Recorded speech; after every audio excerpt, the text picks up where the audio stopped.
Good morning বন্ধুরা।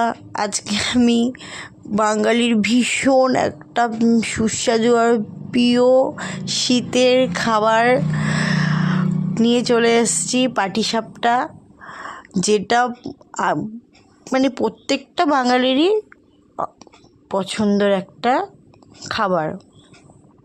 এই পৌষ মাসে পিঠে করে না এমন কোনো বাড়ি বাঙালিদের নেই বললেই চলে। আমি প্রথমবার আজকে করছি, মানে এই বছরের প্রথমবার করছি, মানে আজকে ফার্স্ট হচ্ছে আমার পিঠে বাড়িতে। তো এটা দিয়েই স্টার্ট করলাম। আরও তো পৌষ সংক্রান্তি আছে, নিশ্চয়ই করব।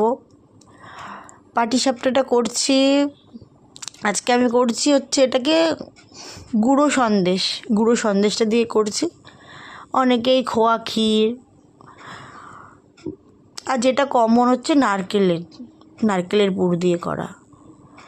আজকে আমি করছি গুঁড়ো সন্দেশ দিয়ে। এটার একটা টেস্ট আছে আলাদা। তো দেখতেই পাচ্ছ অলমোস্ট আমার এইভাবে করে আমি করেই ফেললাম। ব্যাটারটা করে নিয়ে রেখেছিলাম। মোটামুটি আমার করা আজকে কমপ্লিটই হয়ে গেল। কিভাবে করলাম সেটা আর বললাম না, জাস্ট করলাম। করতে করতে হঠাৎ করে মনে হলো একটু ভিডিও করি, তো তোমাদেরকে দেখানোর জন্য করলাম। আমার পিঠে অলমোস্ট ডান।